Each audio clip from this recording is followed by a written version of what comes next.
DNA मित्रों, अब हम ट्रंप की दो संभावित हार का विश्लेषण करेंगे। डोनाल्ड ट्रंप अमेरिका के राष्ट्रपति बनने के बाद से पूरी दुनिया में अपना अहंकार दिखाते रहते हैं, लेकिन अब वही ट्रंप अपने घर में घिर गए। जनता के सामने और कोर्ट के सामने उनकी हार साफ साफ दिखाई दे रही है। आज जनता के सामने यानी न्यूयॉर्क के मेयर चुनाव में उनकी हार होने जा रही है और कल एक हिंदुस्तानी अमेरिकी सुप्रीम कोर्ट के सामने टैरिफ के मुद्दे पर उन्हें हराने जा रहा है। आज न्यूयॉर्क में मेयर चुनाव के लिए वोट डाले जा रहे हैं, जिसमें डेमोक्रेटिक पार्टी के उम्मीदवार ज़ोहरान ममदानी की स्थिति मजबूत है। वहीं कल टैरिफ के मुद्दे पर अमेरिका के सुप्रीम कोर्ट में सुनवाई होने वाली है। यहां ट्रंप के खिलाफ नील कात्याल नाम के एक वकील दलील रखने जा रहे हैं। नील कात्याल भारतीय मूल के हैं। आज हम बारी बारी से ट्रंप की राजनीतिक और कानूनी हार का विश्लेषण करने जा रहे हैं। पहले आज होने वाली ट्रंप की हार को डिकोड करते हैं। डीएनए मित्रों, आज अमेरिका के सबसे बड़े शहर न्यूयॉर्क में मेयर चुनाव के लिए वोट डाले जा रहे हैं। मेयर चुनाव में 3 मुख्य उम्मीदवार हैं। डेमोक्रेटिक पार्टी से ज़ोहरान ममदानी है, जिन्हें हमास समर्थक और कट्टरपंथी कहा जा रहा है। दूसरी तरफ रिपब्लिकन पार्टी से कार्टिस स्लिवा हैं। तीसरे उम्मीदवार पूर्व गवर्नर एंड्रू क्यूमो हैं, जिन्हें ट्रंप का समर्थन हासिल है।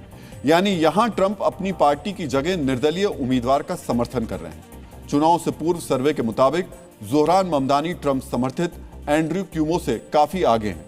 एटलस इंटले के सर्वे के मुताबिक 41% वोट के साथ ज़ोहरान ममदानी सबसे आगे हैं, जबकि एंड्रू क्यूमो 34% वोट के साथ दूसरे नंबर पर और रिपब्लिकन कार्टिस स्लिवा 24% वोट के साथ तीसरे नंबर पर है। यानी चुनाव पूर्व सर्वे ट्रंप के उम्मीदवार की हार के बारे में बता रहा है।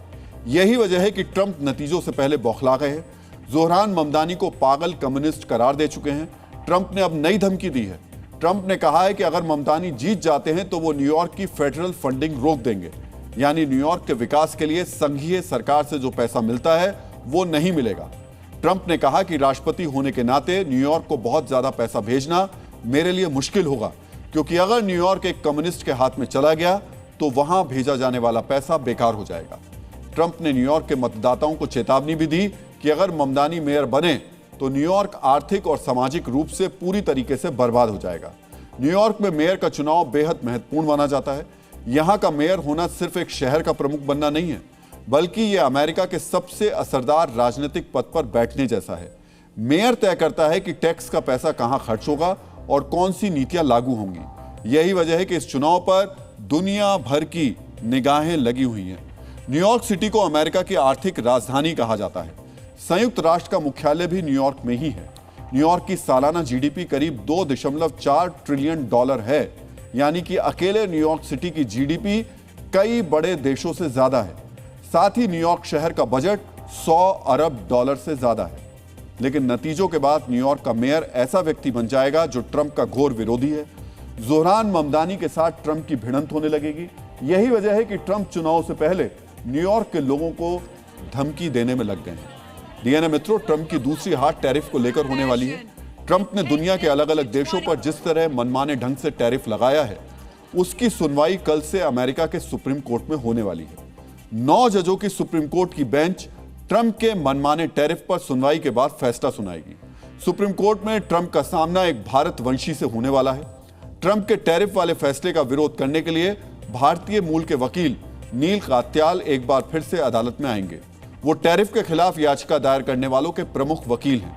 नील कात्याल ही वो शख्स है जिन्होंने कोर्ट ऑफ अपील में ट्रंप के फैसले के खिलाफ जीत हासिल की थी, जिसके बाद ट्रंप प्रशासन को सुप्रीम कोर्ट में अपील करना पड़ा। इस केस का महत्व इसी बात से समझा जा सकता है कि ट्रंप ने इसे अमेरिका के इतिहास में सबसे महत्वपूर्ण मामलों में से एक बताया है। इतना महत्वपूर्ण कि ट्रंप ने कहा कि वो सुनवाई के दौरान खुद भी सुप्रीम कोर्ट में मौजूद रहेंगे। हालांकि बाद में वो अपने बयान से पलट गए, जैसा कि हमेशा होता है। ट्रंप टैरिफ पर फैसले को लेकर क्यों बेचैन है, यह भी आपके लिए जानना जरूरी है। अगर ट्रंप ये केस हार जाते हैं तो अमेरिका के साथ साथ दुनिया भर में उनकी फजीहत होगी। अमेरिका को $100 अरब से ज्यादा का रिफंड जारी करना पड़ सकता है। यह वो रकम है जो अमेरिका ने टैरिफ से वसूली है। अमेरिका का व्यापार युद्ध तो कम होगा, लेकिन यह कूटनीतिक शर्मिंदगी का कारण ज्यादा बनेगा। कुल मिलाकर यह फैसला अमेरिका और उससे भी ज्यादा ट्रंप को हिला सकता है। इस सुनवाई पर न सिर्फ ट्रंप या अमेरिका के लोगों की, बल्कि पूरी दुनिया की नजर है, क्योंकि सुप्रीम कोर्ट जो फैसला सुनाएगा वो दुनिया के कई देशों पर असर डालेगा। कोर्ट ऑफ अपील में नील कात्याल ने दलील दी कि टैक्स और टैरिफ लगाने का अधिकार अमेरिकी संसद को है, ना कि ट्रंप को। इसी दलील के आधार पर कोर्ट ऑफ अपील ने अगस्त में 7-4 के बहुमत से टैरिफ लगाने के खिलाफ फैसला दिया था। नील कात्याल के बारे में भी आपको अब जानना चाहिए। 55 साल के नील कात्याल अमेरिका के मशहूर वकील और कानूनी विद्वान हैं। उनके पिता सुरेंद्र कात्याल इंजीनियर और मां प्रतिभा कात्याल भारत से अमेरिका गए थे। ओबामा प्रशासन के दौरान कात्याल अमेरिका के कार्यवाहक सॉलिसिटर जनरल के पद पर काम कर चुके हैं। ट्रंप प्रशासन के कई फैसलों के खिलाफ उन्होंने जीत हासिल की है।